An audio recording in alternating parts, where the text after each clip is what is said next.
Sa pagkalas at paghigop ni Conrado sa aninong gabunan,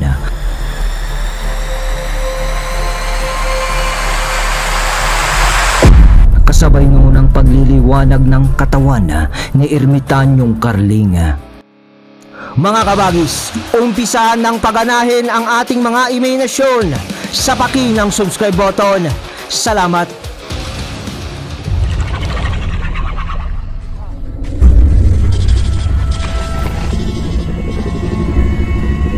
Habang walang malay si Popoy na nakahandusay sa lupa, lumabas si Aniniwan sa katawan nito na nasa kaanyuan ng isang mabangis na taong pusa na napakaitim.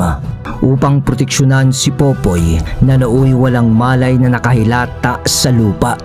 Samantala, sa pagitan ng tatlo, Ermitanyong Anghel, Manong Greg at Erwin, kontra sa mga alagad at kaangkan ni Conrado, halos mangilag ang ibang nilalang sa Ermitanyo sapagkat sa bawat pagtama sa kanila ng baston nito, naanimoy dinudurog ang kanilang katawan na kung anong mabigat na bagay. Nang mapansin ng ibang gabunan ng kakayahan ni Ermitanyong Anghel, kanila itong pinagtulungan. Ngunit ang tinawag na hayop ni Ermitanyong Anghel mula sa ibang dimensyon ang kanilang nakasagupa, na siyang lubos na nagpahirap sa mga nilalang.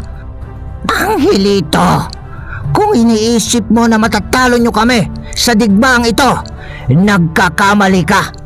Pagmasdan mo ang aming Panginoong si Conrado.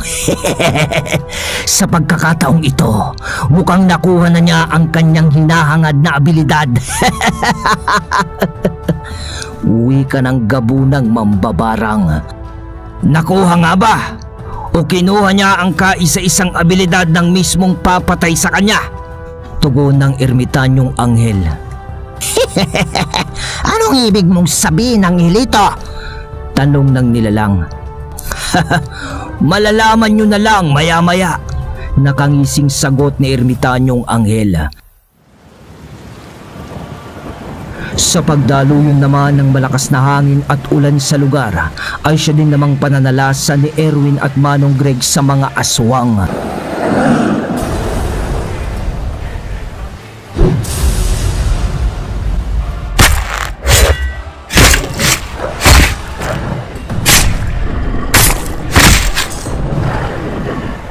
Bawat malapitan nila noon ay di nila iniiwang humihinga, at sa bisa ng kanilang mga mutya, nagagawa nilang baliwalain ang mga pinsalang kanilang natatamo sa mga nilalang.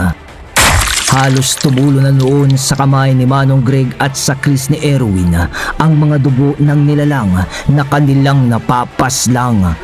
Ang iba sa mga nilalang noon ay nagpapahayag na ng pagkatakot sa mga ito, dahil sa pagsigaw ng mga ito na tumakas na sila sapagkat wala silang laban sa lakas ng dalawang antingero at ng isang ermitanyo. Samantala, habang walang malay tao nun si Popoy, isang senaryo ang ipinakita sa kanya ni Aniniwan. Pagmulat ni Popoy, nasa ibang lugar na siya noon. Sa harapan niya ay may dalawang panauhing masayang nag-uusap, ngunit di siya nakikita ng mga ito. Ang pinag-uusapan ng mga ito ay ang tungkol sa politika. Aniniwan? Sino sila? Bakit tila ata di nila ako nakikita? Tanong ni Popoy kay Aniniwan. Sila, Popoy. Sila ang mga magulang mong pumanaw, habang ikaw ay isang sanggol pa lamang. Pasensya ka na kung nagawa kong pakialaman ang nakaraan mo. Ang alaalang ito ay bahagi ng alaala ni Erwin sa nakaraan na inilahad sa akin ng diwatang si Paulangkog. Sagot naman ni Aniniwan. Subalit habang nagsasalita si Aniniwan, bigla silang nagulat nang biglang mawasak ang mga pinto at bintana ng bahay na kanilang kinaroroonan, kasabay noon ang pagpasok ng mga nilalang na nasa kaanyuan ng mga gabunan, kasama ang isang taong nakasuot ng mahabang kasuotan at may talukbong. Dahil sa mga nakita ni Popoy, bumunot siya ng punyal sa kanyang tagiliran, subalit wala siyang nakapa mula doon. Mag-uurasyon din sana siya, subalit nagwika si Aniniwan ng, Popoy, huwag mo nang tangkaing tumulong sapagkat wala din tayong magagawa, sapagkat tayo ay bahagi na lamang ng kakarampot nating mga wisyo. Subalit nang umpisang patayin at halugugin ng mga nilalang ang bahay na yun, di na siya nakapagpigil. Pinagsusuntok niya ang mga ito, subalit tumatagos lamang sa katawan ng mga demonyo ang kanyang mga kamao. Ngunit mas ikinagulat ni Popoy nang makita niya ang pagmumuka ng taong may suot ng talukbong. Kudrado? Wika ni Popoy habang nanlalaki ang kanyang mga mata. Ngunit kasabay noon ang muling paghilas sa kanya ni Aniniwan patungo sa aktwal na mundo, pabalik sa kanyang katawan. Pagbalik niya sa kanyang katawan, kasabay noon ang kanyang biglaang pagmulat, kasabay ng paghinga niya ng malalim.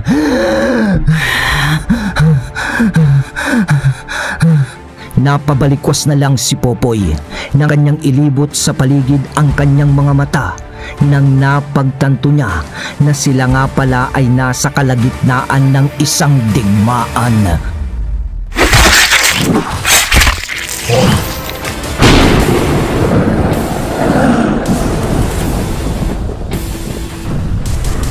Sa kanyang pagbangon, kaagaran niyang hinagilap sina Erwin at nakita niya ang mga ito na kasalukuyang nakikipagdigma sa grupo ng mga sari-saring nilalang. Ang kasunod naman niyang hinanap ay si Ermitanyong Carling at nakita niya itong kaharap ang isang malademonyong nilalang na si Conrado na may mas mabangis na itsura. Subalit ang mas nakaagaw ng pansin ni Popoy ay si Ermitanyong Carling na nooy nagmistulang isang mandirigma na puro batok o tato ang katawan mula sa nagbabagang simbolo ng araw papaikot sa katawan nito. Napansin niya rin doon ang dalawang espiritual na sandatang kampilan na hawak nito.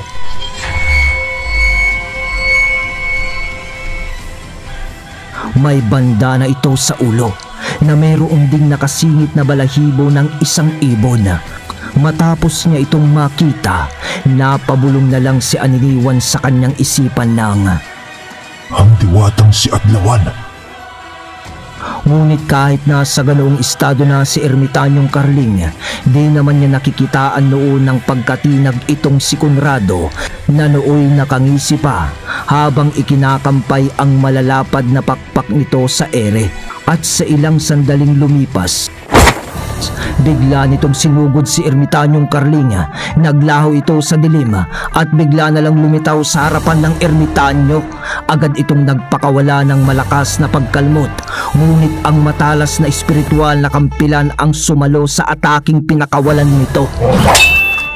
Kitang-kita noon ni Popoy ang pagkabaklas ng ilang mga daliri ni Conrado, ngunit nagulat siya nang muli itong tumubo at bumalik sa dati nitong itsura.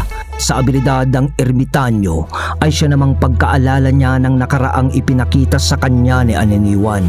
Sumiklab ang galit niya noon sa kanyang kalooban dahil sa pagpaslang ni Conrado sa kanyang mga magulang.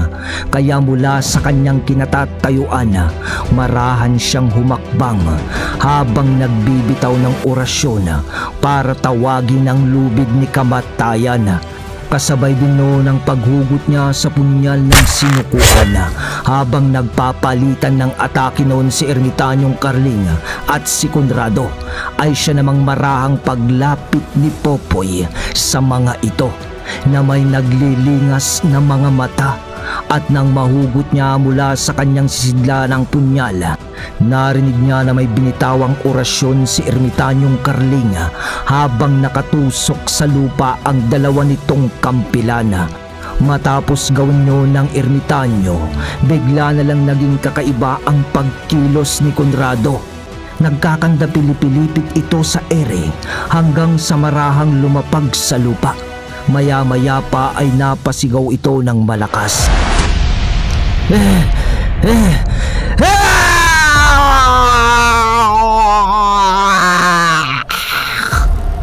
At mula sa bunganga nito ay lumabas ang isang maitim na usok na mayroong namumulang mga mata. Naging hulma ito ng isang nilalang. Muling nasilayan ni Popoy ang aninong gabunan, habang si Ermitanyong Carling ay mabilis na kinuha ang pagkakataon upang isakatuparan ang malakas na pag-atake. Sa kanyang pagsugod kay Conrado, kitang-kita ni Popoy mula sa katauhan ni Ermitanyong Carling ang isang magiting na mandirigmang si Adlawan. Tangan ang dalawang kampilan, magkasunod nitong inihataw yon sa katawan ni Conrado. Ngunit dahil sa sari-saring demonyo ang gumabay dito, nagawa nitong paglahuin ang kanyang katawan at mapunta sa ibang dako ng lugar. Ngunit isang punyal ang bumaon sa kanyang likuran nang ito ay saksakin ni Popoy na sumunod pala sa galaw ni Conrado. Kasabay pa noon ang sunod-sunod na pagkalmot dito ng aninong gabunan dahil sa labis na galit. Maraming natamong pinsala noon si Conrado mula kay Popoy at sa aninong gabunan. Ngunit tila di yun iniinda ni Conrado at nagawa pa nitong tumawa kasabay ng pag-ikot nito habang iwinawasiwas ang kanyang malalapad na pakpak na siyang nagpatalsik kay Popoy at sa kasangga nitong anino na si Aniniwan, ang aninong gabunan. Kasunod noon ang paghalakhak ni Conrado kasabay ng pamumula ng mata sa gitna ng triangulong medalyon na nakabaon sa dibdib nito. Kasunod ng pagtubo ng 3 sungay sa ulo ni Conrado. At nang magsalita ito, para itong sinaniban ng 5 demonyo. Salamat! Salamat sa iyong anino, Aniniwan! Nagawa kong gisingin ang natutulog na kapangyarihan ng aking medalyon! Ngayon, Carlito, humanda ka! Tatapusin kita sa madali ang paraan! Wika nito kasunod ng pagsugod niya kay Popoy. Pero uunahin ko muna ang iyong disipulo! Dagdag na wika nito habang mabilis na patungo sa kinaroroonan ni Popoy. Ngunit ikinagulat ni Conrado nang biglang mawala sa kinatatayuan nito si Popoy. Kasunod doon ang bigla ang paglitaw nito sa kanyang harapan na halos maging kakulay na ng kadiliman kasama ng malakas na paghataw nito ng lubid ni kamatayan kay Conrado. At nang tamaan ito sa katawan, napaatungal na lamang ito at mabilisang napaatras. Subalit sa kanyang pag-atras, isang mainit na palad ang dumampi sa kanyang likuran.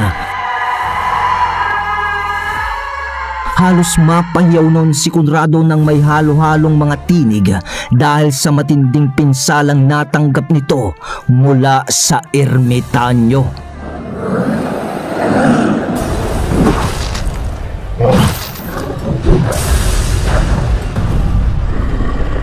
Samantala, sa mga nilalang naman sa paligid kontra kay Erwin, Manong Greg at Ermitanyong Anghel, halos ang natitira na lamang sa mga kalaban ng mga ito ang 3 pang gabunan na halos hindi na rin makagulapay dahil sa bugbog na ang mga ito.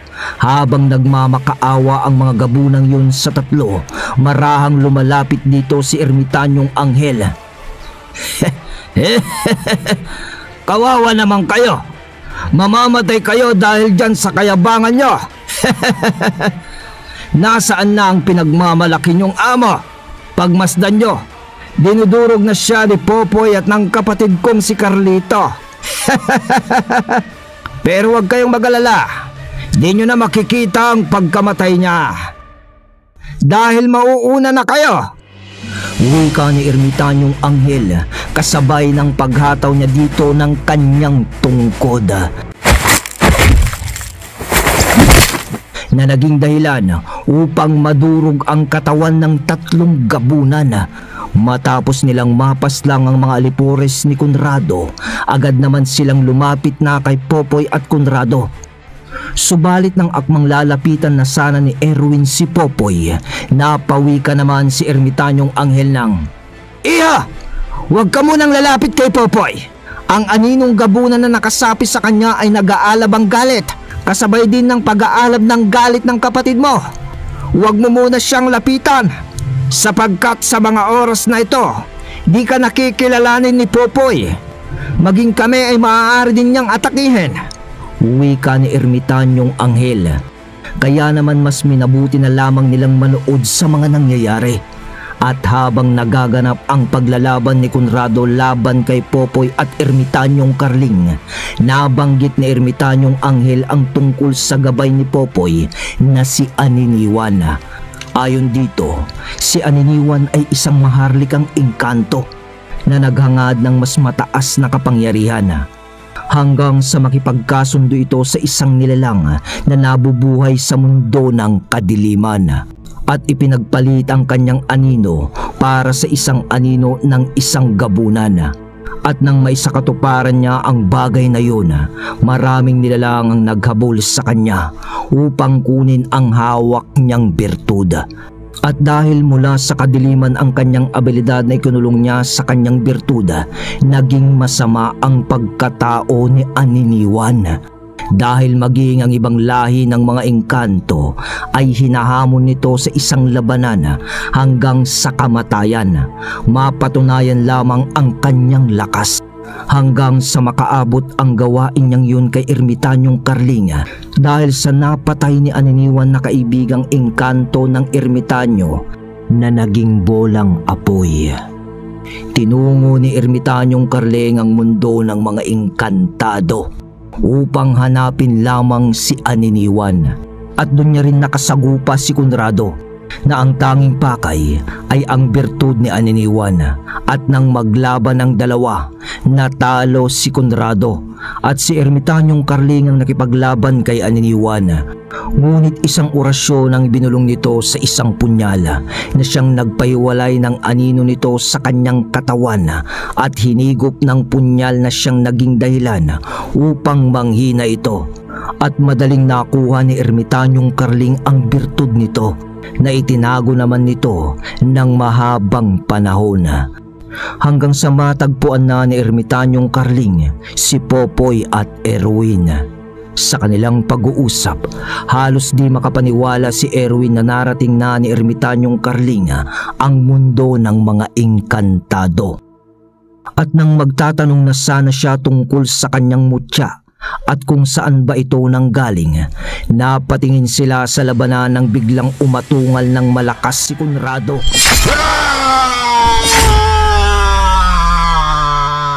Nakita nila ang mga kampilang espiritual na hawak ni Ermitanyong Carling ay parehong nakatarak na sa katawan ni Conrado.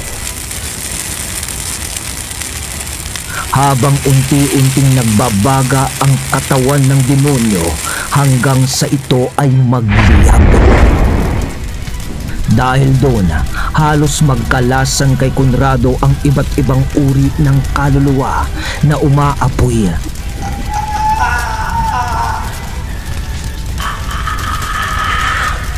At mabilis na pumapailalim sa lupa.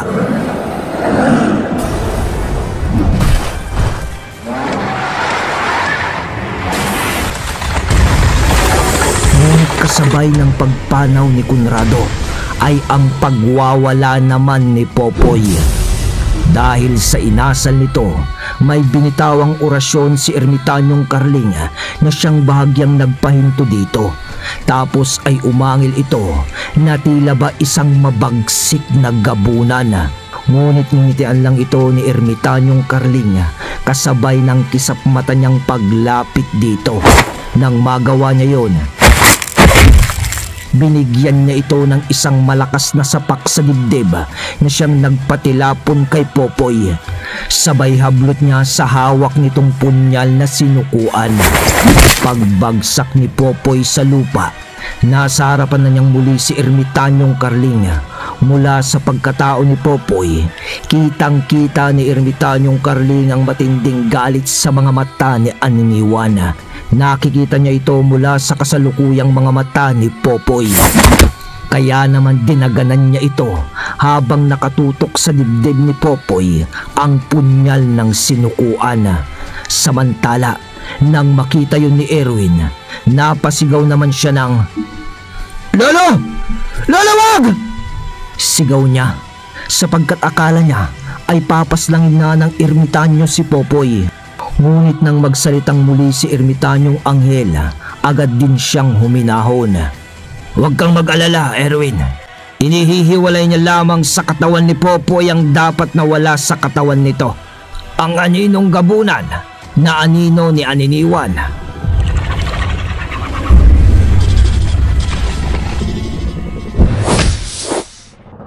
Matapos mahigop ng punyalang sinukuan ang aninong gabunan, nawalan ng malay si Popoy.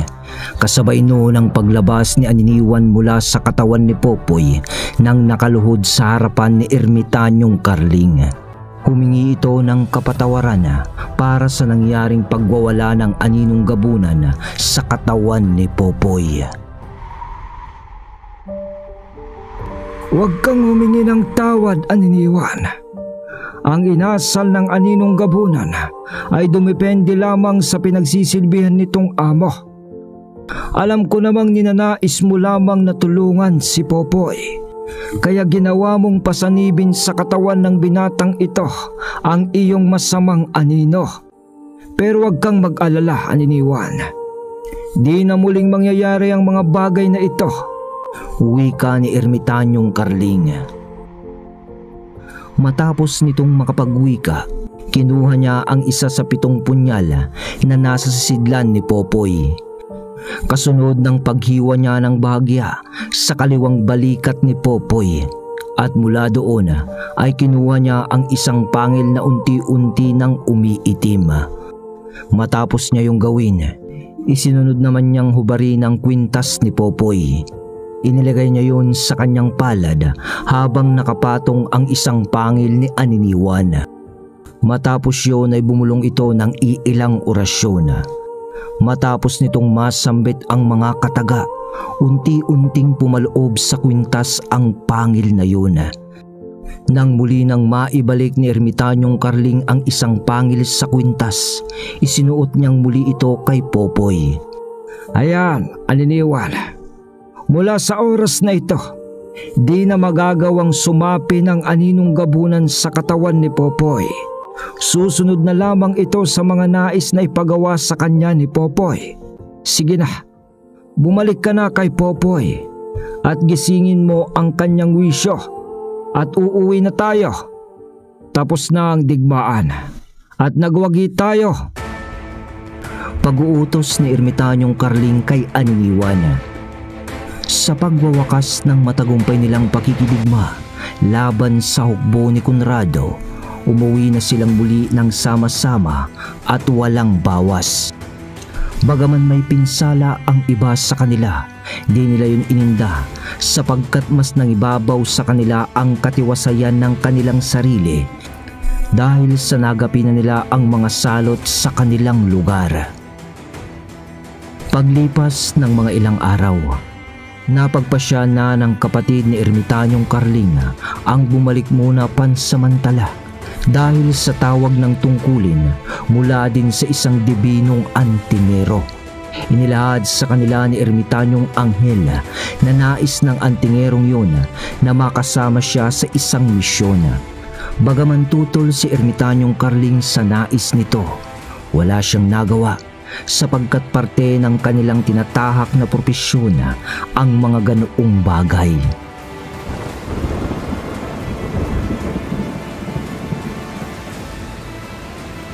Lumipas ang 1 taon, naging maayos ang kanilang lugar. Walang kahit anong panggugulo ang nangyari na nagawa ng mga nilalang na may masasamang budhi. Si Erwin noon ay nagkaroon na rin ng pamilya. Kasalukuyang buntis ang asawa nito habang nakatira sila sa isang kubo malapit sa bahay ni Manong Greg, kung saan naman tumutuloy na si Popoy.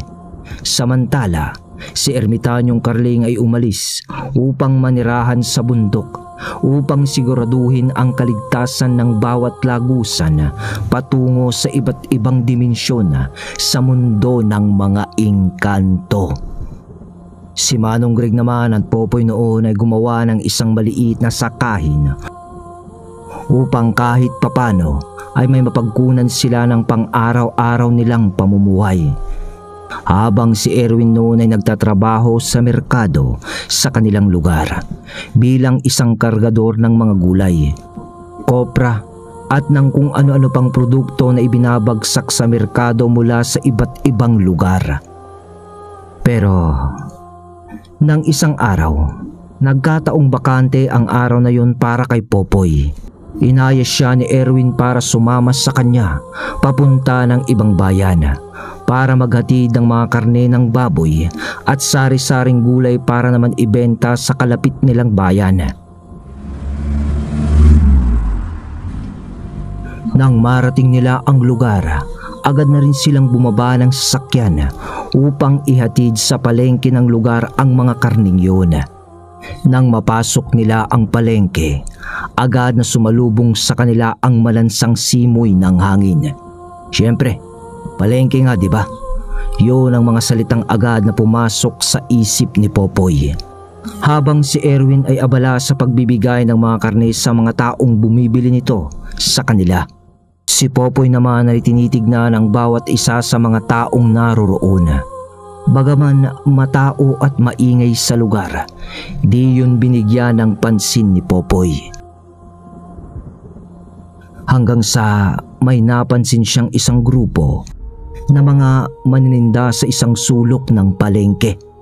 Popoy, nakikita mo rin ba sila? Mag-iingat ka sa mga iyan. Di yan mga ordinaryong tao.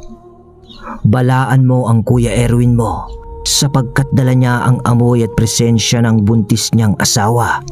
Sambit ni Aniniwan sa isipan ni Popoy.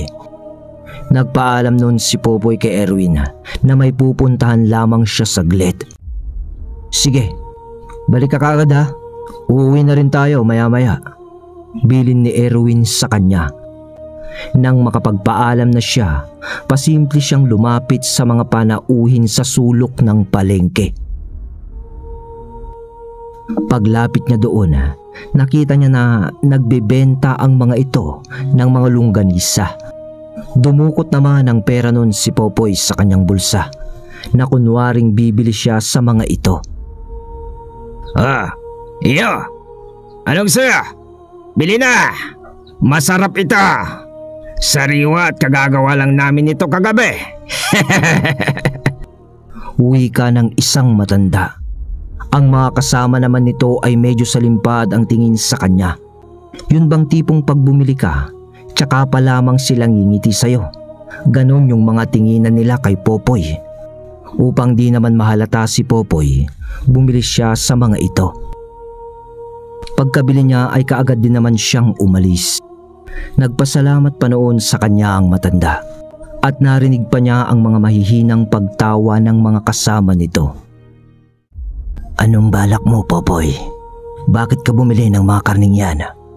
Alam mo naman na di karne ng hayop ang ibinebenta ng mga yan. Wika ni Aniniwan kay Popoy. Susuriin ko lang, Aniniwan. Ayaw ko kasing gumawa ng eksena sa lugar na ito. Masyado pang maaga at maraming tao. At kapag totoong di karne ng hayop to, kundi karne ng tao, ewan ko lang kung di matuwa ang aninong gabunan. Dahil papas lang tayo, Aniniwan. Oo, di nasakop ito ng ating lugar. Subalit malapit pa rin ito sa atin. At maaaring sa ating lugar pa nga sila kumukuha ng biktima na tinitinda nila upang ibenta dito. Wika naman ni Popoy na pasimple. Maikling sagot ni Aniniwan sa isipan nito. Habang abala pa rin si Erwin, si Popoy naman noon ay tumungo sa sasakyan. Tinanong pa siya noon ng nagmamaneho ng sasakyan kung bakit kaagad na siyang bumalik. Sinabi niya lamang dito na wala lang, may gagawin lamang siya. Sumampa siya noon sa likod ng sasakyan at kaagad na binulatlat ang daladala niyang langgunisa. At mula sa dala nilang mga gulay na nasa sasakyan, kumuha siya ng isang pirasong kalamansi at ipinatak niya doon sa langgunisa. Tumambad sa kanya ang mabahong amoy at nabubulok na karne ng tao. Buo-buo pa ang mga daliri na nakabalot mismo sa bituka ng tao. Nang magawa yun ni Popoy, napalingon siya sa bandang hulian ng sasakyan at mula doon ay nakita niya ang mga panauhing nakatitig sa kanya habang naglilisik na ang mga mata.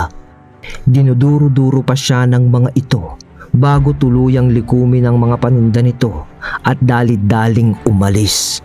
Kasabay naman noon ang pagdating ni Erwin. Oy, Poy, anong problema? Mukhang kakaiba ang tingin sa'yo ng mga taong yun ano ba yung ang baho na hawak mo? Wika ni Erwin nang maamoy nito ang nabubulok na karne na binili ni Popoy sa mga aswang. Kuya, di sila mga ordinaryong tao. Nagbabalat kayo lang sila. Ito nga nagbebenta sila ng karne ng tao. Sagot ni Popoy sabay pakita niya ng longganisa na kaagad din naman niyang itinapon sa basurahan. Nang matapos na sila sa pagbebenta, umuwi na sila ng kanilang bayan.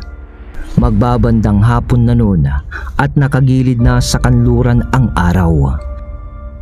Nang makauwi na sila, isinikreto ni Popoy kay Manong Greg ang mga nakita niya sa kabilang bayan.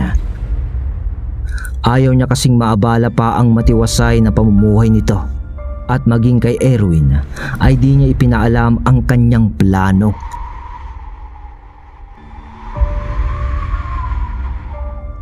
Kaya't pagsapit ng dapit hapon, nagpaalam siya sa mga ito na aakyat siya ng bundok para puntahan si Ermitanyong Carling. Ayon yun sa kanya. Subalit ang tunay niyang pakay ay puntahan ang kabilang bayan para puksain ang mga nagtatagong demonyo.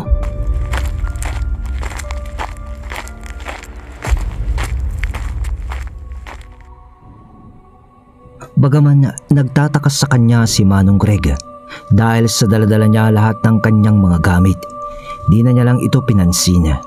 Sa pamamagitan ng abilidad ni Aniniwan, mabilis silang nakarating sa lugar. May dinukot siya noon sa kanyang sisidlan na nakabalot sa isang maliit na tela. Ito ay ang kapirasong karne na kinuha niya mula sa kanyang biniling longganisa nung nagbenta sila ng mga produkto. Tinawag niya noon ang aninong gabunan at ipinamoy niya ang bagay na yun para sundan at tuntunin ang kinaroroonan ng mga nilalang na gumagawa at nag-aalaga ng yanggaw na naroroon sa karne. Matapos itong amuyin ng aninong gabunan, ibinigay ni Popoy ang kapirasong karne dito. Maya-maya lang ay tumingin ang aninong gabunan sa isang direksyon at bahagyang umangil. Sabay tingin kay Popoy bago ito tumakbo patungo sa direksyon kung saan ito nagawang maamoy ang pinagmulan ng karning iyon. Makalipas ang ilang sandali, dinala si Popoy ng aninong gabunan sa isang bulubunduking lugar na may mga naglalakihang puno ng mangga at mayayabong na puno ng kawayan. Umamoy-amoy noon sa hangin ng aninong gabunan hanggang sa humarap ito sa isang dako ng lugar kung saan may nakita si Popoy na isang kuweba na nakatago sa mayayabong na puno ng kawayan. Habang nakakubli siya noon sa mga anino sa paligid, marahan niyang nilapitan ang bukana ng kuwebang yun.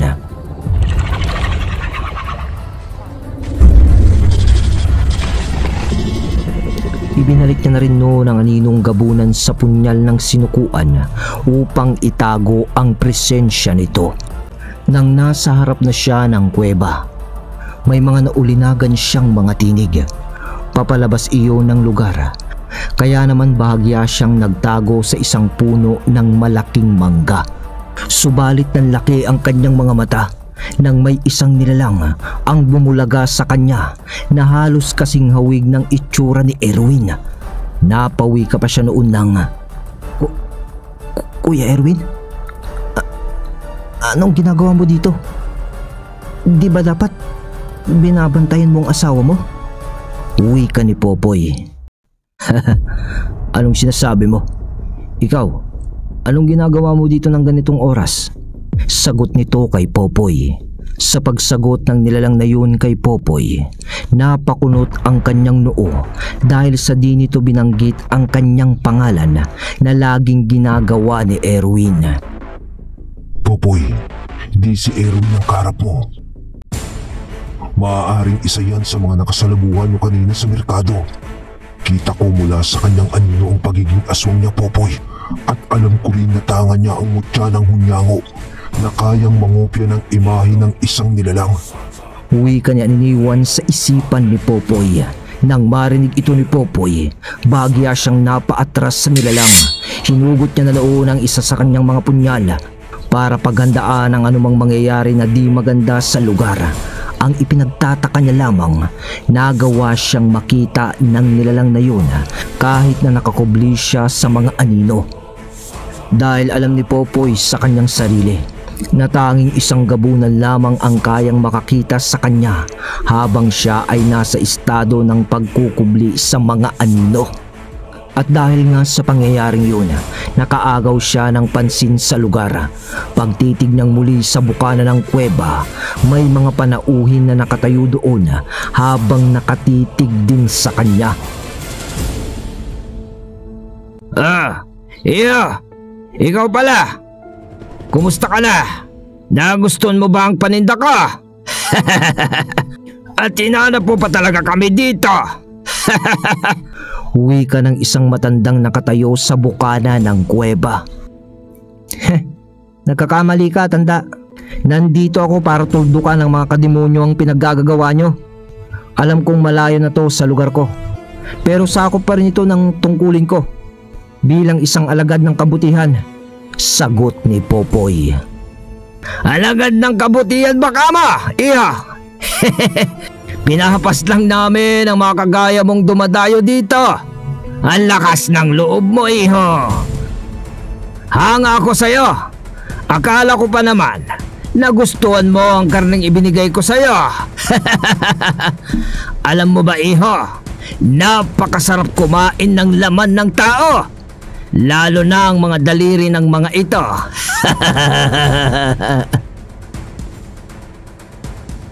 Wikang muli ng matanda. Habang nagsasalita ang matandang yun, bahagyang sumandal sa isang puno si Popoy at pasimpleng pinalabas ang aninong gabunan. Kaibigan, alam kong nagugutom ka. Ngayon, nais kong tulungan mo ako na puksain ang mga demonyong ito. Bulong ni Popoy sa kanyang isip para sa aninong gabunan. Matapos masambit yun ni Popoy,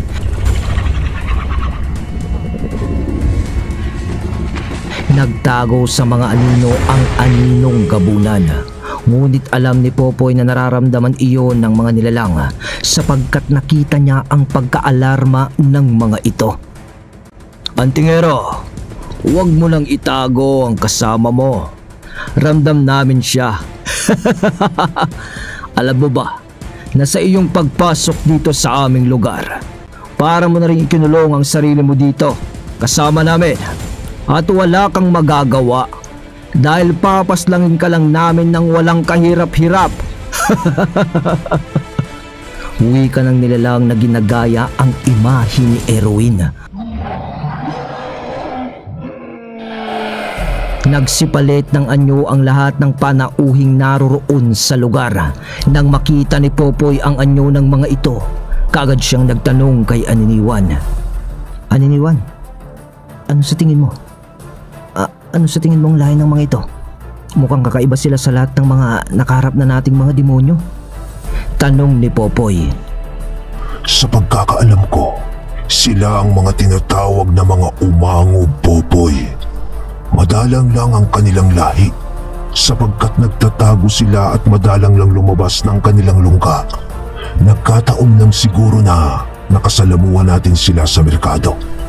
Nambibiktima sila ng mga tao para patayin at kainin ang mga daliri ng mga ito.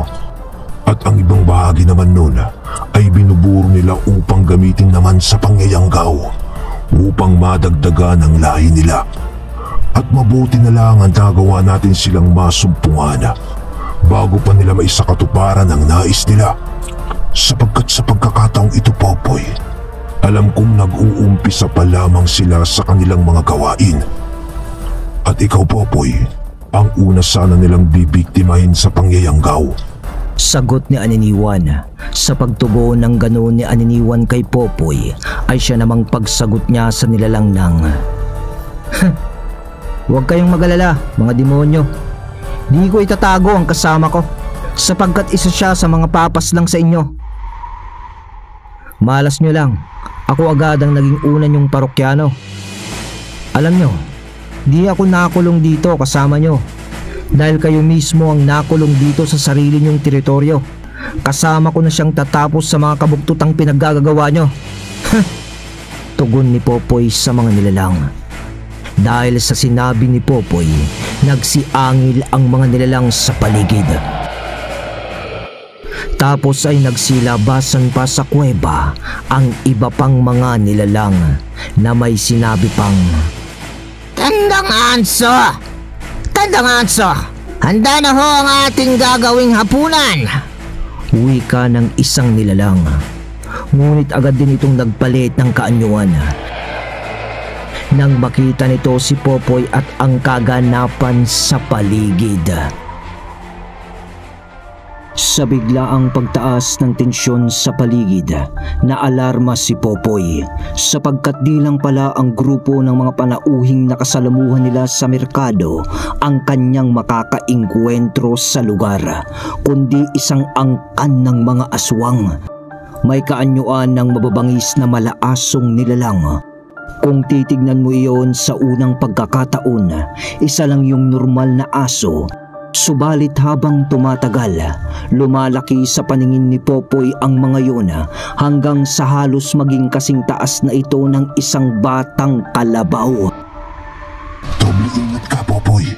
Mas agresibo sila kumpara sa mga gabunan. Di man sila kasing lakas ng mga gabunan, ngunit dinadaan nila ang pagkikipaglaban ng sila ay sama-sama. Yun ang paraan nila upang matalo nila ang kanilang kalaban. Dahil sa sinabi ni Aniniwan sa kanya, hinugot ng lahat ni Popoy ang kanyang mga punyal. Kabilang na ang punyal ng sinukuan. Isiningit niya ang mga yun sa pagitan ng kanyang mga daliri habang nagbibitaw ng orasyon. Matapos makapag-orasyon ni Popoy, kisap mata siyang naglaho sa karimlan. Kasabay ng paglipad ng isang punyal na kaagad na tumarak sa isa sa mga umangob.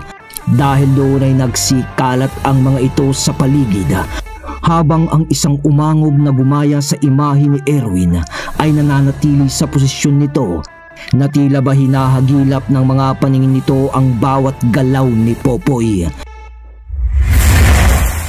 Malikse ang bawat galaw na ipinapamalas noon ni Popoy.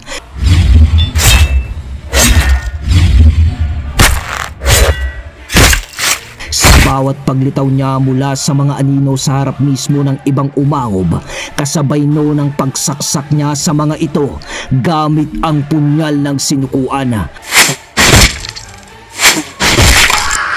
Ang iba ay ibinabato niya sa iba pang naroong nilalang. Mayroong nakakaiwas, subalit may iba ding minamalas dahil sa pagtarak sa dibdib ng mga ito ng punyal. Samantala, habang nakamasid ang nilalang sa mga galawan ni Popoy, lumapit dito ang isa pang umangob na may mas mabangis na itsura, ang tinatawag nilang si Tandang Anso. Ngunit nanlaki na lang bigla ang kanilang mga mata nang may dalawang matang namumula ang nagmula mula sa kadiliman sa mismong kanilang harapan. Ang aninong gabunan. Mabilis nitong inatake ang dalawa, subalit agad ang mga yung nakaiwas dito. Kasabay ng mga pag-angil ng mga ito, nang muli nang aatake ang aninong gabunan sa mga ito, agad naman itong natigilan nang ang imahe naman ni Popoy ang ginaya ng nilalang. Umangil ang gabunan noon habang marahang umaatras. Ngunit kung anong bagay ang malakas na humataw sa katawan ng umangob na si Tandang Anzo na siyang naging dahilan upang magpagulong-gulong ito sa sakit. Ngunit pilit itong tumayo habang nakatingin kay Popoy na hawak ang lubog ni kamatayan. Paglapit nito sa umangob na ginaya ang imahe ni Popoy, nagwika ito ng, "Maxima! Umalis ka na! Di natin pwedeng hayaang mamatay tayong lahat dito! Iparating mo ang pangyayaring ito sa iba nating kaangkan! Ako na ang bahalang humarap sa antingerong ito!" Wika ng umangob na si Tandang Anso. Sa pagkakarinig ni Popoy sa sinabi ng aswang na yun, nanlaki ang kanyang mga mata sapagkat alam niya sa kanyang sarili na nagbigay siya ng daan para sa isang digmaan. Kaya naman agad niyang inutusan ang aninong gabunan na pigilan ang umangob na nagtatangan ng mutya ng hunyango. Subalit di yung nagawang sundan ng aninong gabunan sapagkat nasa estado pa rin ang nilalang na yun sa panggagaya sa pagmumuka ni Popoy. At nang siya na ang pipigil dito, buong lakas naman siyang hinarang ng umangob na si Tandang Anso. Kaya naman wala siyang nagawa kundi ang harapin ito at hayaang makatakas ang isa pang umangob na may pangalang Maximo. Dahil sa inis ni Popoy, inikwasan niya ng malakas si Tandang Anso at mahigpit niyang iginapos sa lubid ni kamatayan. Matapos niya yung gawin, pinabantayan niya ito sa aninong gabunan upang pasukin niya naman ang kuweba sa ilalim ng kawayanan. Pagpasok niya doon, umalingasaw ang mabahong amoy ng mga nabubulok na karne. Ang bawat gilid ng kuwebang yun, nakikita ni Popoy ang mga kalansay ng tao. Habang pinapasok niya ang kuweba, may naririnig siyang mga panaghoy ng tao na sa tingin niya ay nasa bandang dulo ng kuwebang iyon. Kaya naman dali-dali siyang naglakad upang agarang marating ang dulong bahagi ng kuweba. Nang marating niya yun, natagpuan niya ang isang dalaga na nakagapos sa isang lamesang bato. May malay tao pa ito, subalit tulala at wala sa sarili. Tumingin ito kay Popoy habang kinakalagan niya ito ng tali. Nginitaan niya ito at sinabing nandun siya para iligtas niya ito. Subalit walang reaksyon na nakita si Popoy sa mukha nito. Nang makalagan na ito ni Popoy, inobserbahan niya muna ito kung meron na bang kakaiba itong gagawin. Subalit wala. Wala itong ginagawa, kundi ang maupo lang habang tulala. Popoy, ilapat mo sa kanyang noo ang punyal ng sinukuan. Basagin mo ang orasyong nakalapat sa katawan nito sapagkat buhay pa ang nilalang na nagbigay nito sa dalagang yan. Wika ni Aniniwan sa isip ni Popoy. Nang marinig ito ni Popoy, kaagad din naman niya yung ginawa at makalipas lang ang ilang sandali, biglang nagsalita ang dalaga ng, Manong, sino ka?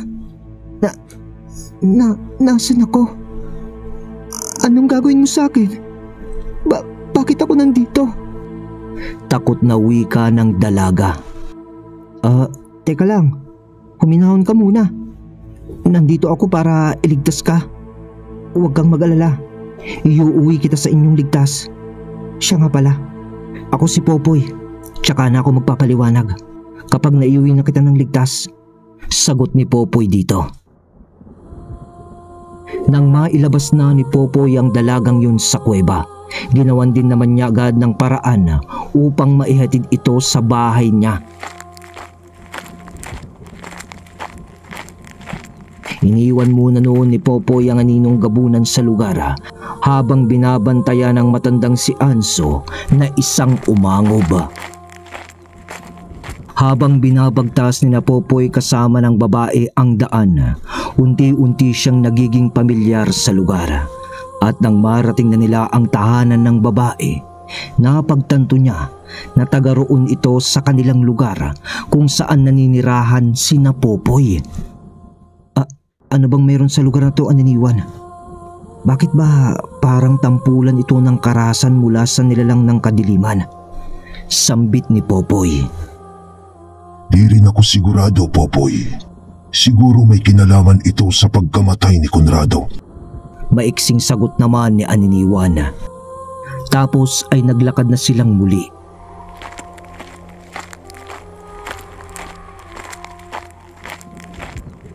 Nang maihatid na ni Popoy ang dalaga, agad na din naman siyang umalis. Di na niya noon hinintay pang makita siya ng mga magulang nito. Dahil alam niyang siya ang mapapasama sa ganoong sitwasyon. Di naman siya nagawang makilala ng dalaga dahil sa may takip ang kalahati ng kanyang mukha noon. Nakita pa ni Popoy ang naging reaksyon noon ng dalaga nang ituro siya nito sa mga magulang niya. Ngunit di na siya nagawang makita ng mga yun. At sa muli niyang pagbalik sa teritoryo ng mga umangob, agad niyang tinungo ang matandang si Anso. Buong lakas niya itong pinasan papauwi naman sa kanila habang kabuntot nila ang aninong gabunan para magsilbing mata ni Popoy sa paligid. Nang makarating na siya sa kanilang lugar, di siya noon dumiretso sa bahay ni Manong Greg. Sa halip ay umakyat siya noon ng bundok patungo naman sa tahanan ni Ermitanyong Carling. Nang marating na niya ang bakuran ng tahanan nito, inilapag na niya sa lupa si Tandang Anso. Habang ginagawang upuan ni Popoy si Tandang Anso, nagwika ito sa kanya ng, "Antingero, anong ginagawa natin sa lugar na ito? Sino ang nakatira sa kubo na yan? Bakit ba parang sinusunog ang aking katawan sa tuwing tumutitig ako dyan?" Reklamo ni Tandang Anso. Matapos nitong magsalita, kasabay naman noon ang pagbukas ng pintuan ng kubong yon. At maya-maya pa ay lumabas na si Ermitanyong Carling habang nagwiwi ka ng, Popoy, iyo, mabuti naman at napadalaw ka dito. May kailangan ka ba? Mahinahong wika ni Ermitanyong Carling. Oho, lolo. Pasensya na ho at agawa ko kayong abalahin sa kailaliman ng gabi. Sagot ni Popoy. Ayos lang yon, iho. Alam kong di ka pupunta dito ng ganitong oras, kundi importante ang lakad mo. Tugon ng kanyang lolo. Oho, lo. Sagot ni Popoy sabay tayo niya at pagtadyak kay Tandang Anso. Papalapit kay Ermitanyong Carling. Lo, may alam ho ba kayo tungkol sa mga umangob at kung ano ang kanilang kahinaan? Wika ni Popoy. Umangob ba ka mo, iho? Teka, saan mo ba ito nakuha, iho? Sa pagkakaalam ko, mahabang panahon nang nagtatago ang mga ito dahil sa pamamayagpag noon ni Conrado. Siguro nagsisilabasan na ang kagaya ng nilalang na ito dahil sa pagkawala ng demonyong kanilang iniiwasan, dahil sa ayaw nilang mapasailalim sa isang pinuno na di kabilang sa kanilang lahi. Paglalahad naman ni Ermitanyong Carling. Tsaka isa pa, iyo, ang alam ko, di sila naninirahan malapit sa mga tao. Maaaring nakikisalamuha sila, pero di sila tumitira sa mga matataong lugar. Sapagkat gaya nating mga antingero, mahilig din silang mamundok. Ang kaibahan nga lang, Sa mga yungib at kuweba sila naninirahan. Dagdag na wika pa ni Ermitanyong Carling. Sa mga sinabi na yon ni Ermitanyong Carling, sinang-ayunan lahat ito ni Popoy. Sapagkat sa isang kuweba nga niya natunto ng mga umangob na yun. Tinanong din ni Popoy si Tandang Anso ukol sa angkan nito kung saan niya yun matatagpuan at kung ilan pa ang natitira sa kanilang lahi. Binalaan niya ito na kung di ito magsasalita ay tutuluyan na niya. Ngunit kung magsasabi ito ng totoo, bubuhayin nila ito upang magsilbi nilang espiya sa sarili nitong angkan. Mas mabuti pang paslangin nyo na ako dahil wala kayong malalaman sa akin ni katiting na impormasyon. Wala sa angkan namin ng traidor. Ang aming lahi ay may paninindigan sa loyalidad. Pagmamatigas ng matandang umangob. Dahil sa sinabi nito, inilapit ni Popoy ang pagmumukha niya dito habang nagsasabi ng, "Magsalita ka na kung ayaw mong mabura lahat ng meron ka sa mundong ito, demonyo. At kahit mga kaangkan mo ay di ka na magagawang maaalala o kahit ng sarili mong pamilya." Wika ni Popoy na medyo pabulong habang katabi ang aninong gabunan na inaangilan ang umangob. Sige, pagsasalita na ako. Huwag mo lang idadamay ang pamilya ko. Sumusunod lang kami sa nais nila dahil hawak nila ang buhay ng aking mag-iina. Kagaya ko rin sila. Ngunit iba kami. Napilitan lang akong sumunod sa kanila upang wag lang paslangin ni Pinunong Aamon ang aking pamilya. Wika ni Tandang Anso na may takot.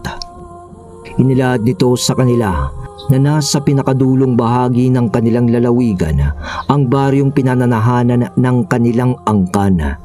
Nasa gitna iyon ng isang madawag at malawak na kagubatan na walang nagmamay-ari kundi silang mga umangob. Nasabi din nito sa kanila na nasa 4 na pamilya ang nakatakas sa kanila na siya namang pinamumunuan ng nagngangalang Aamon na may alaga na 3 umangob na halos kasing lakas ng mga orihinal na mga gabunan. Sinabi din nito sa kanila na pumapayag din ito na maging espiya para na kay Popoy na ang tanging hinihinging kapalit ay ang mailigtas ang pamilya nito sa pinuno ng kanilang angkan. Nabanggit din nito na hangad ng kanilang pinakapinuno na muling dumami ang kanilang lahi at palihim na pagharian ang bayang kanilang kinaroroonan. Nang marinig nila ito, humarap si Popoy kay Ermitanyong Carling habang nagwiwika ng, "Sa pagkakataong to, hinihingi ko ho ang inyong basbas na pahintulutan akong akuin ng sigalot na ito na aking nasimulan para na rin ho magsilbing kabayaran sa mga kamali ang aking nagawa sa nakaraan." Wika ni Popoy habang may dinudukot sa kanyang sisidlan. Nang mailabas niya ito, ipinakita niya kay Ermitanyong Carling ang mutya ng kugon na itinago niya ng mahabang panahon mula nang mapaslang niya ang isang antingero.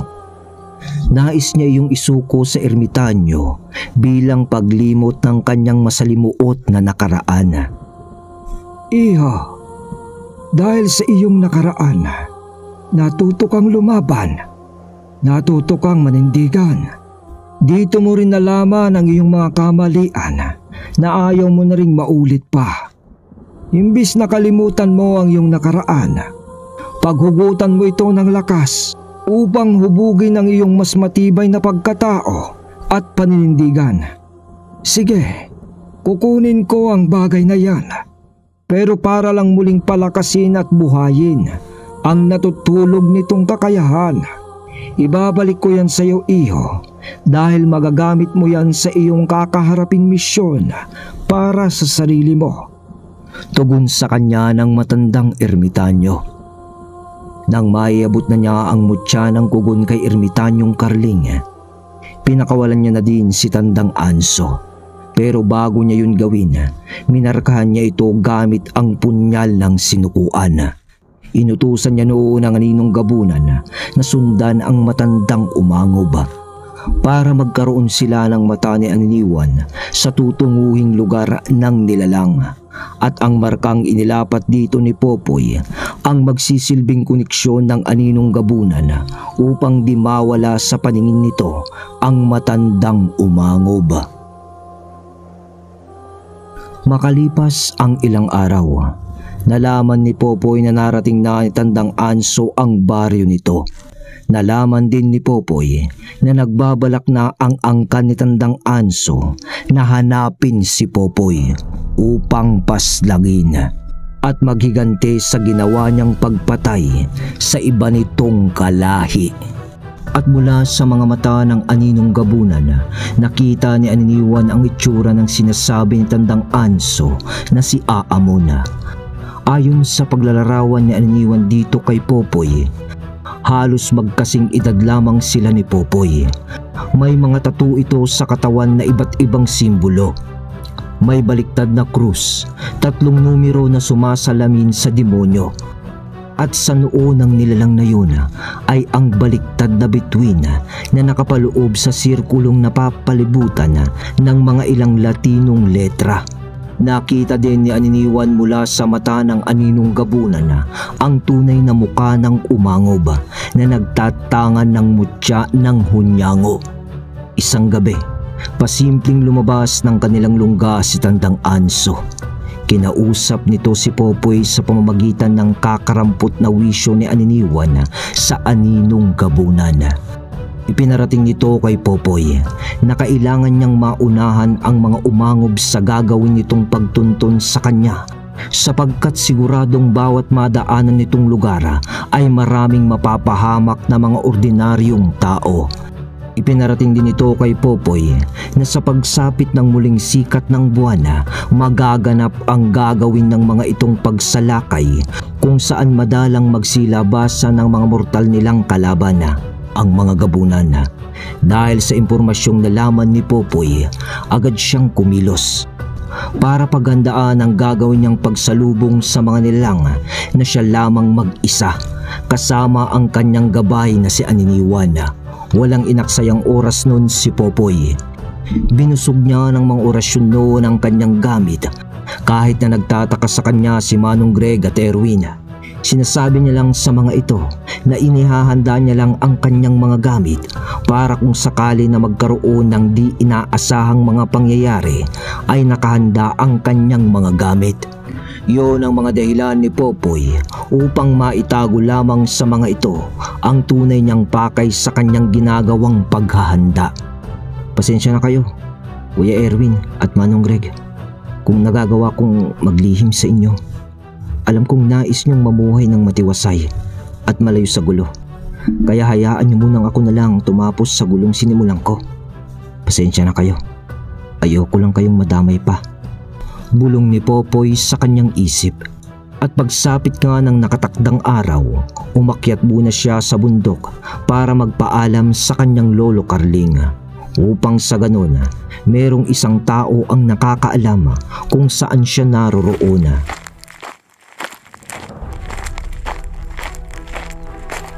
Matapos niyang makapagpaalam, tinungo na niya ang direksyon kung saan unang dadaan ang mga nilalang.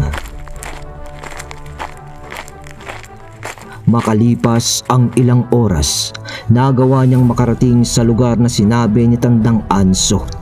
Batid niya nga nauna siya doon sapagkat wala ni isang bakas siya doong nakita bilang tanda sa pagdaan ng mga umangob.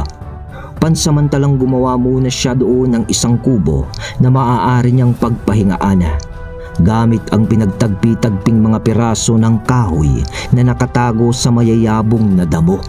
Gumawa din siya noon sa paligid ng mga bitag upang malaman niya kapag malapit na ang mga umangob. Sa pananatili ni Popoy sa lugar, halos putaktian siya ng mga lamok. Subalit tiniis niya ito. Maituon niya lamang ang kanyang buong atensyon sa pagmamasid sa paligid.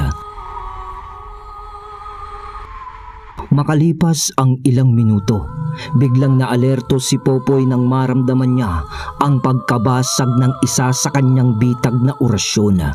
May narinig din siya noong isang tinig na dumadaing mula sa di kalayuang lugar. Kaya naman gamit ang kanyang matatalas na paningin, inilibot niya ang kanyang mga mata sa paligid.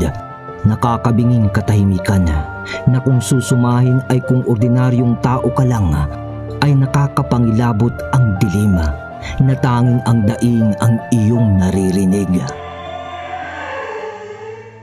At sa kanyang pagmamasid sa paligid, nakatanaw siya sa di kalayuan ng isang malaking grupo ng mga panauhin at nilalang. May mga tao at mayroon din namang nasa anyo ng malalaki at maiitim na malaasong nilalang na sama-samang naglalakad. At sa tingin niya, dadaan ang mga yun kung saan siya naroroon. Hinihintay niyang makalapit ang mga yun sa kanyang kinaroroonan. Kasabay naman noon ang pagdating ng isang panauhin na kaagarang lumapit sa kanya. Si Tandang Anso, kasama ang aninong gabunan. "Antingero, salamat at natunton din kita sa tulong ng iyong kasangga. Maganda ka. Buong angka ni aamo ng iyong makakasagupa." Matapos makapagbanggit ng ganoon si Tandang Anso, "Sige na, maiwan ko muna kayo. Susubukan ko munang iligtas ang aking pamilya habang wala doon ang buo naming kaangkan." Wika ni Tandang Anso na kaagaran ding umalis. Tumangulang naman si Popoy. Pag-alis ni Tandang Anso, di na sumunod ang aninong gabunan. Sinamahan nito si Popoy habang hinihintay ang paglapit ng mga nilalang. Nang naamoy na ni Popoy ang masamang simoy ng hangin, nagsuot na siya ng talukbong. Tinakpan na rin niya ang kalahati ng kanyang muka. At nang masipat niyang malapit na yon sa sukalang kanyang kinaroroonan, ikinubli niya ang kanyang sarili sa mga anino at agad na lumabas sa kanyang pinagkukubli ang lugar. At nang iilang metro na lang ang layo niya sa mga nilalang, buong tapang niyang inilantad ang kanyang sarili. At nang makita siya ng mga ito, natigilan ng mga ito sa paglalakad habang nakatitig lahat ang mga ito sa kanya. Sa pulutong ng mga panauhin yun, may isang panauhin ang lumapit sa kanya habang nagtatanong ng, "Sino ka? Maaari ba naming malaman kung bakit narito ka na nag-iisa?" Tanong nito kay Popoy. Subalit si Popoy ay nanatiling walang imik. "Hoy! Tinatanong kita, sino ka?" Galit na wika ng panauhing lumapit sa kanya. Sa ilang segundong pananahimik ni Popoy, itinungay niya ang kanyang muka habang naglilingas ang mga mata. Kasabay ng mabilisang paghugot niya ng isang punyal, nakisap matang itinarak niya sa liig ng panauhing kumakausap sa kanya. Pagtarak ng punyal sa liig ng nilalang, agad itong humarok habang bumubulwak ang dugo sa bibig. Nang magawa niya yun ay tinanggal niya ang kanyang talukbong habang nagwiwika ng, "Di ba akong hanap nyo? Pwes, andito na ako. Dito na nating idaos ang hangadinyong paghiganti laban sa akin." Salita ni Popoy gamit ang kanyang boses na may sanib ng boses ni Aniniwan. Nang malaman ng mga panauhing yun na siya si Popoy, mabilis na nagsipalit ng anyo ang mga panauhin na nasa estado pa ng pagbabalat kayo bilang mga tao. Ikaw ba ang antingerong pumaslang sa iba kong mga kauri na sinasabi ni Maximo?" Pika ng isang umangob na may mabangis na kaanyuan. Halos kamuka ito ng isang gabunan. Subalit may matipuno itong katawan. Di gaya ng mga gabunan, ang mga umangob ay tumatayo gamit ang apat nilang mga paa.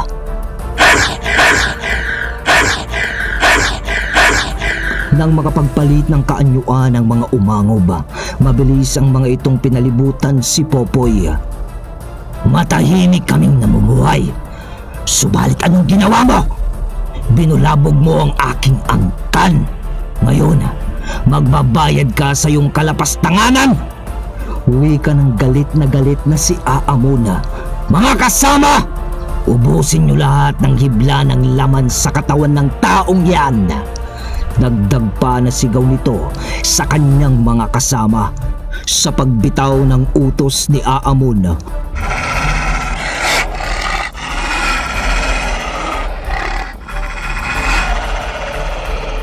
umangil lahat ng kasama niyang umangob habang naglalaway na nakatitig kay Popoy. Si Popoy naman ay agad na inilabas ang kanyang mga punyal. Inurasyon niya na rin ang lubid ni kamatayan at mahigpit na hinawakan. Di siya nun gumagalaw sa kanyang pwesto. Ngunit nakahanda siya sa kung anumang pag-ataking gagawin ng mga ito. At sa pagpatak nga ng ilang segundo, isang nilalangang matapang na siya ay nilundagan. Subalit sa pag-indayog ng katawan ni Popoy na animoy isang dahon ng pugon na sumasayaw sa ihip ng hangin kasabay ng abilidad ni Aniniwan. Binawian na ng buhay ang nilalang na yun sa paghataw ni Popoy ng lubid ni kamatayan. Bumagsak yun sa lupa na nakabulat-lat ang mata at animoy isang katawan ng saging na nagpagulong-gulong sa lupa. Dahil naman sa pangyayaring yun, isa-isang nagsisugod kay Popoy ang mga umangob.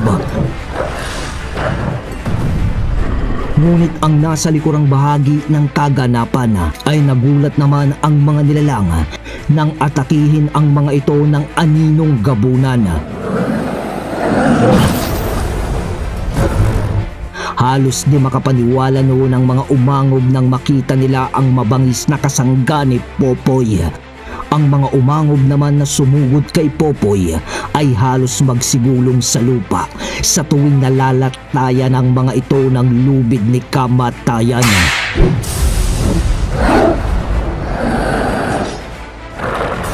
Ngunit habang nakikipaglaban si Popoy, naramdaman niya mula sa kanyang likuran ang isang malakas na presensya na papasugod na rin sa kanya. Pagharap niya sa kanyang likod, nakita niya si Aamuna na malapit na sa kanya habang nakaamba ang matatalas na kuko nito at nakahanda na siyang kagatin. Kaya naman agad niyang iniharang ang punyal ng sinukuan para iyon ay sanggahin. Nang masangga niya iyon, naging bukas ang depensa ni Popoy sa likuran, kaya't sa pag-atake sa kanya ng isang umangob, nasaksak siya nito sa tagiliran. Di naman yun naging maluba dahil sa abilidad ng mutya ng kugon na kasalukuyan na rin niyang ginagamit. Dahil sa natanggap ni Popoy na pinsala, mabilis siyang umatras at tumalon kasabay ng pagtungtong niya sa mga dahon ng mga talahib sa paligid. Bagaman nagulat ang mga umangob sa kanyang kakayahan,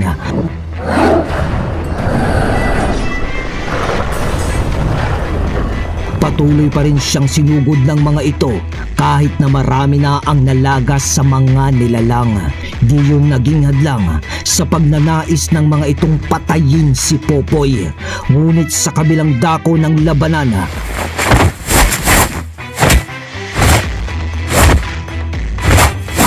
tumangos lamang sa katawan ng aninong gabuna ng pag-atake ng mga umangob kahit na pinagtutulungan na ito ng mga nilalang.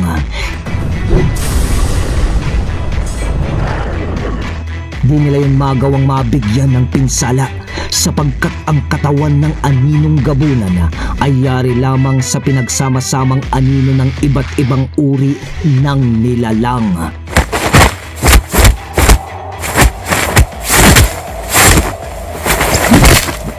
Habang nakadapo naman si Popoy sa mga dahon ng talahib, iniiwasan niya ang mga pag-atake ng mga umangob.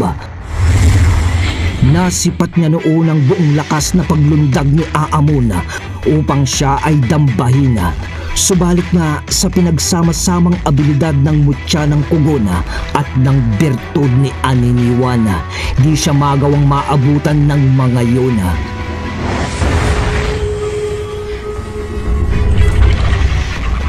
Subalit habang ginagamit ni Popoy ang abilidad ng mutya ng kugona upang makadapo sa mga dahon sa paligid, nahihirapan naman siyang gumawa ng hakbang para gumante ng pag-atake. Sa dami ng kanyang kalaban, wala siyang ibang maisip kundi ang umiwas muna sa mga ito. Nang marating ni Popoy ang hangganan ng talahiban, medyo nasukol siya ng mga nilalang. Isa din sa nagpapahirap sa kanya ay ang natamo niyang pinsala. At nang akma na siyang kukuyugin ng mga nilalang, nasipat niya ang aninong gabunan na nakasanib sa isang umangob na mabilis na nananakbo upang siya ay saklolohan. Sa pag-angil ng aninong gabunan upang dambahin ang ibang umangob na nakapalibot kay Popoy. Sa pagbuwag ng opensa ng mga umangob laban kay Popoy, sinugod ni Aamo ng umangob na may sapi ng aninong gabunan. Sinalubong naman ito ng aninong gabunan at gamit ang katawan ng umangob ay nakipagbuno ito kay Aamon.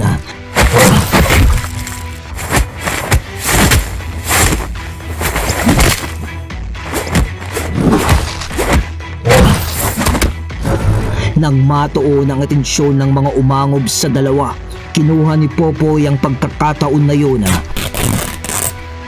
upang pumunit ng kapirasong tela mula sa kanyang suot. Itinali niya yun sa kanyang tagiliran upang takpan at pigilan ang pagdurugo ng kanyang sugat. Nang magawa niya ito, bumaba na siya sa lupa nang walang suot pang itaas, habang hawak niya ang lubid ni kamatayan at ang punyal.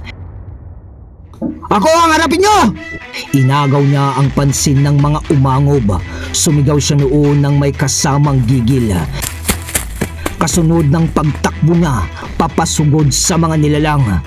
Pagharap niya sa mga ito, sama-sama ang mga itong sumugod din sa kanya.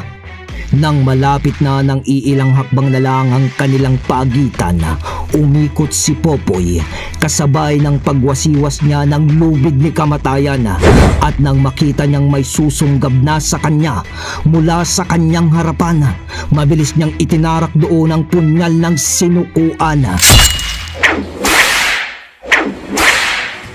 Bawat tamaan niya noon ng lubid ni kamatayan ay humahandusay sa lupa habang nangingisay hanggang sa namamatay. Sa bawat mabilis na indayog ng katawan ni Popoy ay siya namang pagtimbuang ng mga umangob. Halos mapalibutan na siya noon ng patay na katawan ng mga ito, ngunit di pa rin siya tinitigilang atakihin ng mga yun.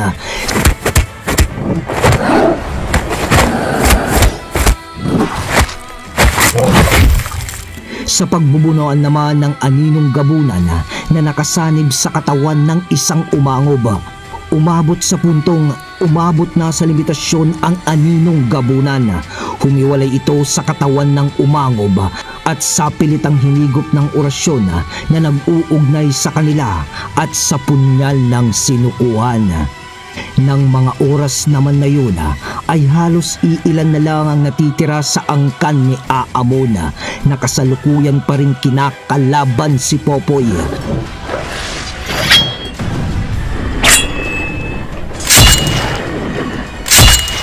Sa paglipas ng ilang minuto, pilit na lumipat si Popoy ng lugar dahil sa nahihirapan na siyang gumalaw dahil sa dami ng bangkay ng mga umangob na nakapalibot sa kanya. Habang ginagawa niya yun, panay pa rin ang pag-atake sa kanya ng mga nilalang. Habang abala siya sa pagsalag at pag-atake sa mga umangob, di niya napansin ang mabilis na pagsugod sa kanya ni Aamon. Binangga siya nito ng malakas na may kasamang pagkalmot.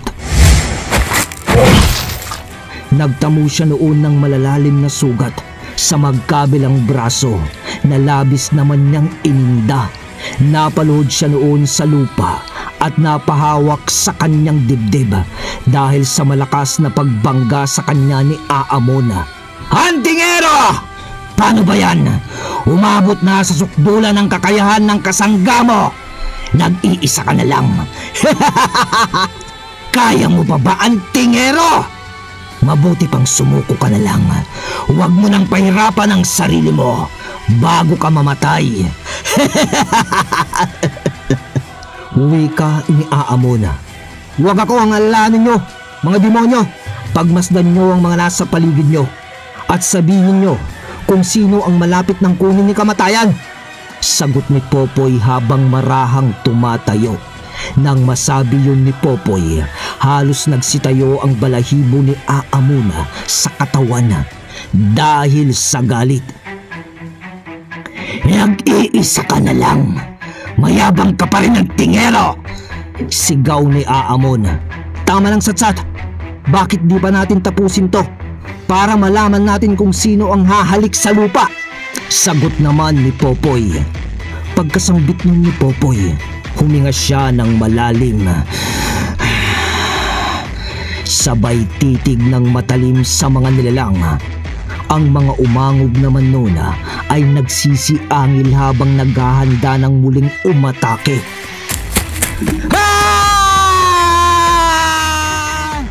Sa pagsigaw ni Popoy habang sumusugod, muling sumiklab ang labanan. Kahit nasugatan na siya noon, nagawa pa rin niyang pumaslang gamit ang lubid ni kamatayan at ang punyal ng sinukuan.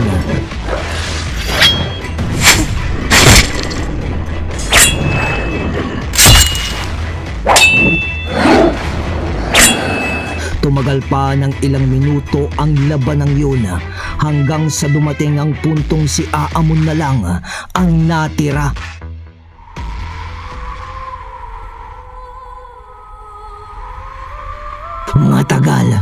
Matagal na panahon ko nang hinahangad na magkaroon ng pamilya at bumuo ng isang angkan.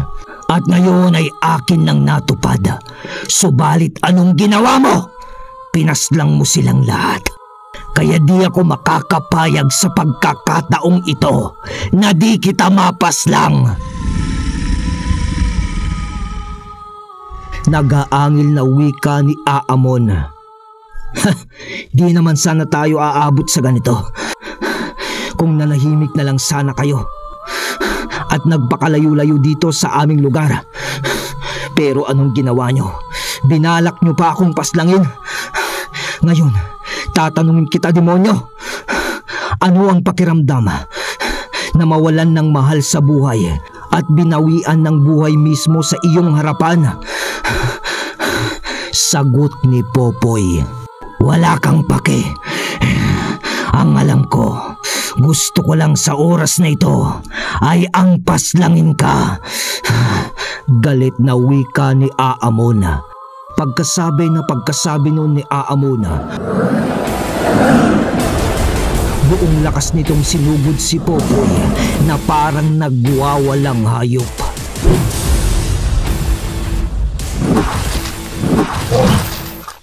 Halos paulan nito ng malalakas na pagkalmot at pagkagat si Popoy. Pero kahit medyo napapagod na noon ang katawan ni Popoy, nagagawa pa rin niyang makaiwas habang inihahataw ang lubid ni kamatayan.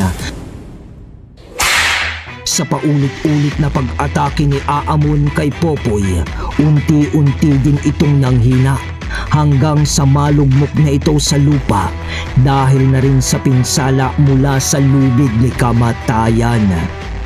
Nang mapalugmok ito sa lupa, tinapakan ito ni Popoy sa katawan habang nakatutok sa liig ng nilalang ang kanyang punyal. Bubuhayin pa sana kita, subalit wala akong makitang dahilan upang gawin ang bagay na yon dahil walang puwang mga kagaya nyo na mabuhay dito sa mundong ibabaw. Salita ni Popoy kasabay ng paghinga niya at pagtarak ng punyal sa liig ni Aamon. Sa paghupa ng digmaan, napaupo si Popoy sa lupa dahil sa pagod. Sumasakit na rin ang katawan niya noon dahil sa labis na paggamit niya ng kanyang mga abilidad. Ngunit sa ilang minuto niyang pagpapahinga, muli siyang napatayo nang masipat niya ang 4 na panauhing nananakbo patungo sa kanyang direksyon. At sa likod ng mga yon ay ang iilan pang mga umangob na may kasamang isang nilalang na sa tingin niya ay isang gabunan.